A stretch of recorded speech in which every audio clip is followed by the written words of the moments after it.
Reprimanded by Washington, suspected of profiteering, disliked for marrying a Tory, and deep in debt, Arnold writes the British. If I offer you, Sir Henry, the command of West Point, the garrison, etc., 20,000 pounds sterling, I think, would be a cheap purchase for an object of such importance. The Hudson River again. For the entire war, the unachieved goal for the British.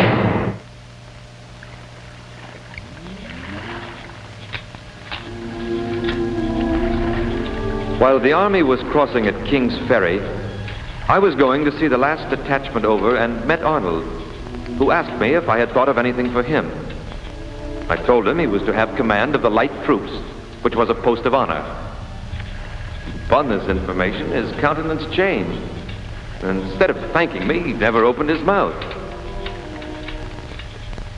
He met Colonel Tillman, whom he took to one side and seemed to express great uneasiness, as his leg, he said, would not permit him to be long on horseback, and intimated a great desire to have the command at West Point. When Colonel Tillman informed me of what had passed, I made no reply to it, but his behavior struck me as strange and unaccountable. After 3 weeks, August 3rd, 1780.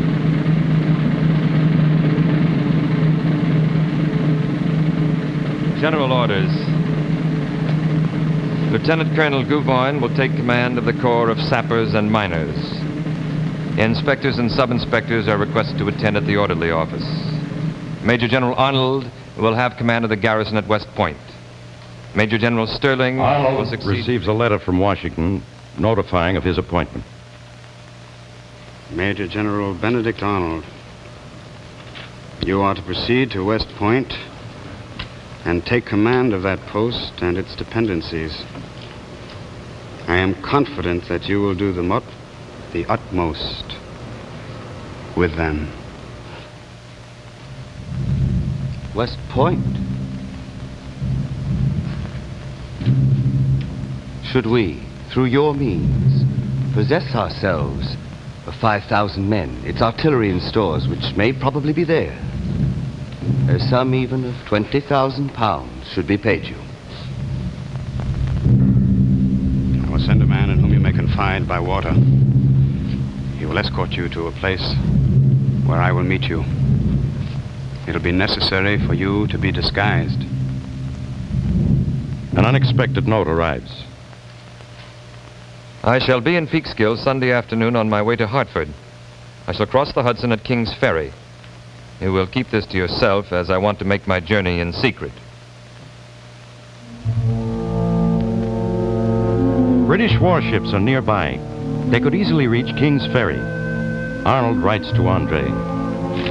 General Washington will be at King's Ferry Sunday evening next on his way to Hartford. He will lodge at Peekskill. But no agent appears to carry this letter until it is too late. Washington passes safely through Arnold's command and states that he will be back in a few days. I came up on the Vulture, man o' war, and was fetched by a boat from the shore to the beach and spoke with Arnold. In the morning, Arnold quitted me, having made me put the papers I bore between my stockings and feet. Whilst he did it, he expressed the wish that in case of any accident befalling me, that they should be destroyed. I set out on horseback. I got to the neighborhood of Tarrytown when I was taken by 3 volunteers, who, not satisfied with my pass, rifled me, and finding papers, made me prisoner.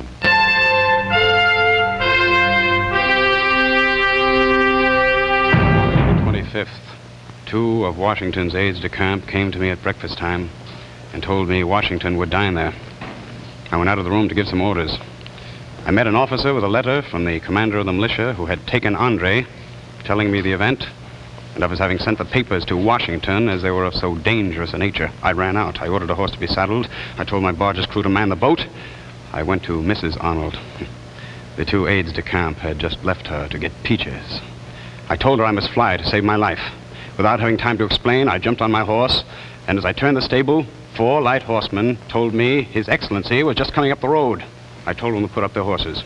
I plunged down almost a precipice, and I threw my saddle and my pistols into the boat. I desired my men to pull away.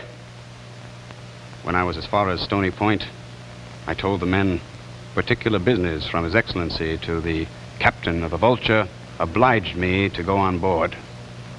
I promised them 2 gallons of rum, and they rode on. But never were men so surprised when they found I was to stay, and they were prisoners.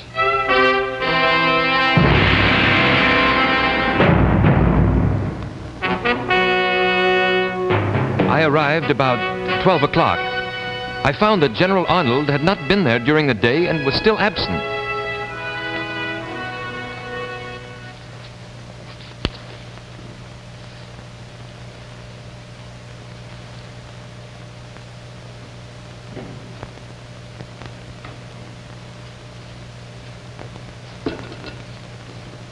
Arnold has betrayed us.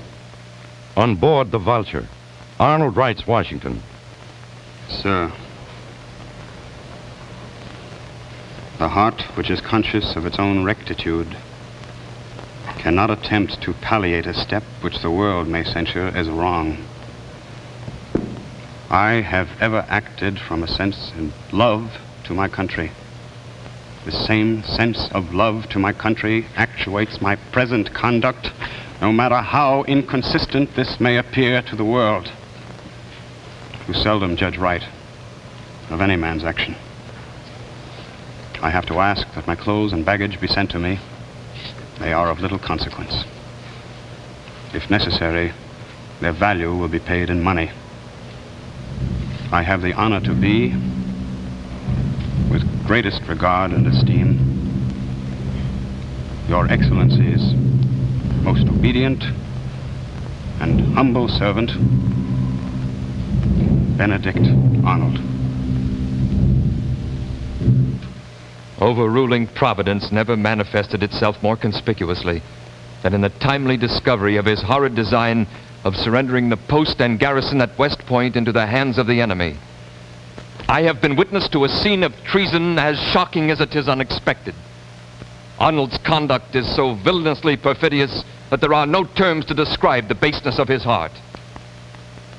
But traitors are the growth of every country, and in a revolution of the present nature, it is more to be wondered at that the catalogue is so small than that there have been found a few.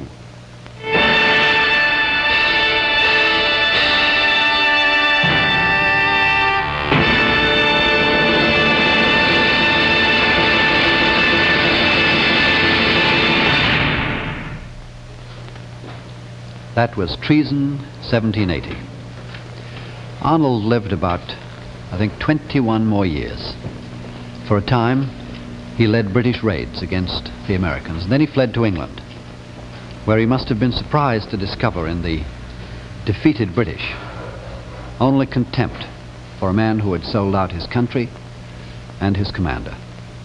He died a bankrupt in London. Now that, of course, is only a sketch of his story. But you can read the whole story, at least as fully as it's ever been told, in a new book by the author of our script, James Thomas